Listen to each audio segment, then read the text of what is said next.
मुझे समझ नहीं आता किस तरह की कार्यप्रणाली इस वक्त इस्तेमाल की जा रही है। इतनी बड़ी घटना के बाद भी मनमाने तरीके से, लचीलेपन से आप कार्रवाई कर रहे हैं, ये बड़ा शर्मनाक है और हम कड़ी निंदा करते हैं और उम्मीद करते हैं कि समय रहते इसमें सख्त कदम उठाते हुए सरकार एग्जाम्पलरी स्टेप्स उठाते हुए, इसमें कोई इन्वेस्टिगेशन की ज़रूरत नहीं है, ओपन एंड शट केस है ये। इसमें साफ दिखाई दे रहा है कि एक स्कूल संचालक, एक प्रशासनिक अधिकारियों की मिली भगत की लापरवाही का खामियाजा जो है इन परिवारों ने, इन बच्चों ने अपनी जान गंवाकर भुगता है। सिस्टम और जो है एक शराबी की लापरवाही की वजह से 2 दिन पहले ही एक बड़ी दुर्घटना हुई थी, उसके बारे में देखिए, साफ तौर पे वो एक बहुत बड़ी घटना थी।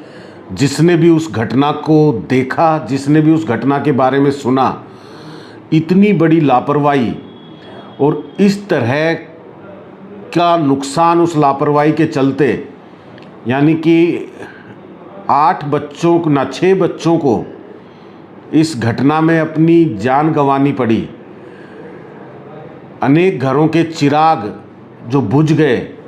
आज मैं गया था परिवारों से मिलने, सभी परिवारों के यहाँ अपनी संवेदनाएं प्रकट करने के लिए उनके बीच पहुँचा।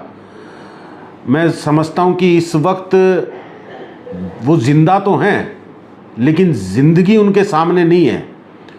आज वो परिवार ये सोच भी नहीं पा रहे कि हमारा आगे का जीवन चलेगा किस तरह से।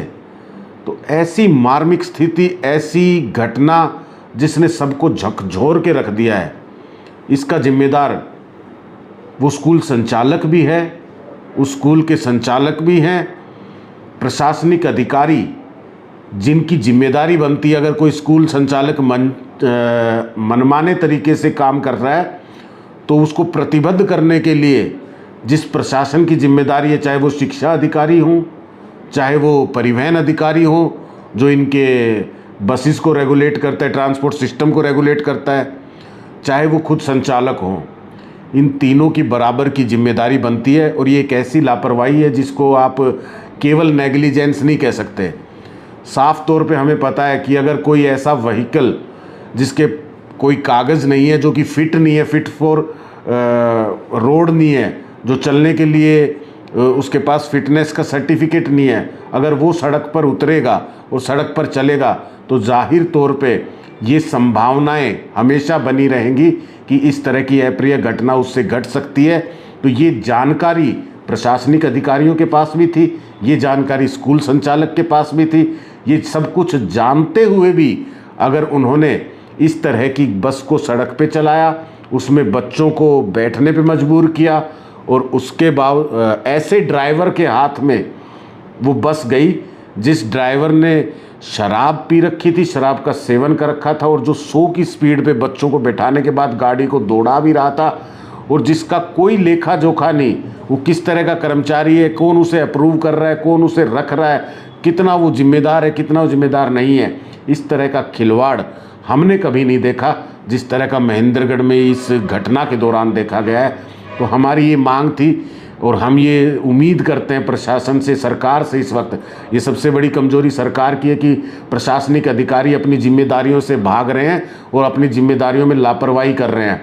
आज अगर ये घटना घटी है तो इसमें मैं पहले भी जिस तरह से बता चुका हूँ कि तीनों, चाहे वो स्कूल संचालक हो, चाहे प्रशासनिक अधिकारी परिवहन से संबंध रखने वाले हो, चाहे वो अधिकारी एजुकेशन से संबंध रखने वाले हो, शिक्षा से संबंध रखने वाले, और चाहे इन अधिकारियों को रेगुलेट करने वाली सरकार हो, ये सब बराबर के जिम्मेदार हैं। और इतनी बड़ी घटना होने के बावजूद भी अब तक स्कूल के संचालक को गिरफ्तार नहीं किया गया, अब तक इसमें उस अधिकारी को शामिल नहीं किया गया, शिक्षा अधिकारी को, जिसके देख रेख में ये स्कूल चलते हैं, जिसके देख रेख में इनका परिवहन सिस्टम चलता है, इनका यातायात सिस्टम चलता है। वो अधिकारी उसको जांच कमेटी का मेंबर बना के जिस तरह से भावनाओं को फिर से एक चोट, यानी कि घाव कुरेदने वाला काम जो किया था, अब वो हटे हैं, उनकी जगह दूसरे को डाला गया है। लेकिन जिसके खिलाफ कार्रवाई होनी चाहिए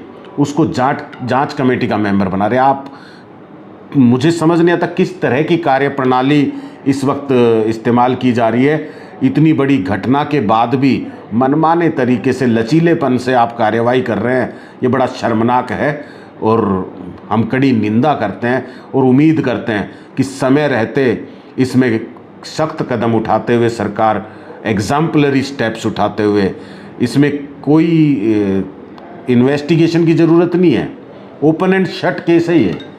इसमें साफ दिखाई दे रहा है कि एक स्कूल संचालक, एक प्रशासनिक अधिकारियों की मिली भगत की लापरवाही का खामियाजा जो है इन परिवारों ने, इन बच्चों ने अपनी जान गंवाकर भुगता है। तो ऐसे वक्त पे कोई कार्रवाई, मेरे को लगता है कि इन्वेस्टिगेशन का इंतज़ार नहीं कर सकती, आपको तुरंत कार्रवाई करनी चाहिए और तुरंत उनको जेल में डालना चाहिए, उसके बाद में आगे की बात होनी चाहिए। डॉक्टर साहब, अभी महेंद्रगढ़ शहर के अंदर आज एक नाबालिग बच्चे का, कल शाम को एक नाबालिग बच्चे के साथ ज्यादती हुई, इस घटना पर क्या कहें? देखिए, लगातार महेंद्रगढ़ में इस तरह की घटनाएं हो रही हैं जिसमें प्रशासन की लापरवाही और अपराधियों का हौसला बढ़ता हुआ नज़र आ रहा है। कल की जो घटना है वो एक बार फिर से महेंद्रगढ़ को शर्मसार कर देने वाली घटना है। एक 8 वर्ष की बच्ची जिसके साथ इस तरह के दुष्कर्म की घटना, और जो घटना को अंजाम देने वाले अपराधी हैं वो कहाँ से आए हैं, उनकी क्या कभी वेरिफिकेशन हुई? क्योंकि इसमें जो सुनने में आया है, जो पता चला है, जिसको गिरफ़्तार भी किया गया है या जिनकी गिरफ़्तारी हुई है, वो यहाँ के बाशिंदे नहीं हैं, वो बाहर से यहाँ आए हुए हैं, यहाँ शरण ली हुई है। किस तरह के काम वो यहाँ कर रहे हैं, नहीं कर रहे हैं, इसकी कोई भी सूचना इस वक्त प्रशासन के पास नहीं थी। वो किस रूप में यहाँ रह रहे थे, कौन उनको रख रहा था।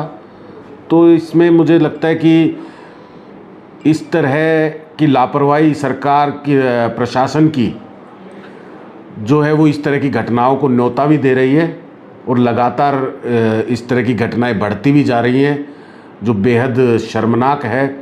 मैं पीड़ित परिवार के लिए अपनी संवेदनाएं प्रकट करता हूं और प्रशासन से, सरकार से उम्मीद करता हूं कि अब महेंद्रगढ़ उस स्थिति में नहीं है कि और ज़्यादा बर्दाश्त कर सके। आज महेंद्रगढ़ लगातार एक के बाद एक घटनाओं का शिकार हो रहा है।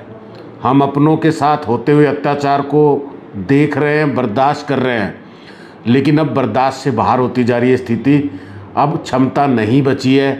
तो अब महेंद्रगढ़ में जो अधिकारी हैं वो अपनी जिम्मेदारियों को समझें और यहाँ की जो व्यवस्थाएं हैं उनमें अपना 100% जो अपनी जिम्मेदारी है उसको निभाने का काम करें, ऐसी मैं उम्मीद करता हूँ।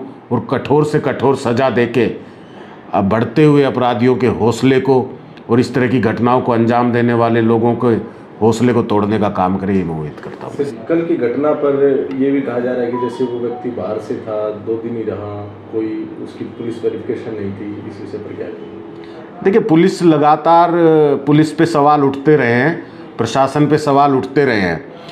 चोरी की घटनाओं के अलावा और भी जो क्राइम की घटनाएं हैं, जो बाहर के लोग आते हैं और करके चले जाते हैं। अब ये जो घटना है, अब इससे आज पूरा महेंद्रगढ़ सहमा हुआ है। अब इस वक्त आपको ये अगर ये नहीं पता कि कौन व्यक्ति था, कहाँ से आया था और कितने दिन से रह रहा था, तो ये पुलिस के लिए मेरे ख्याल से अंतर्मन में विचार करने की बात है कि आपके होते हुए, आपकी जिम्मेदारी में ये कार्य होते हुए, आपकी नॉलेज में नहीं है, आपके जानकारी में नहीं है। मकान मालिक जो है ना, वेरिफिकेशन नहीं करवाते।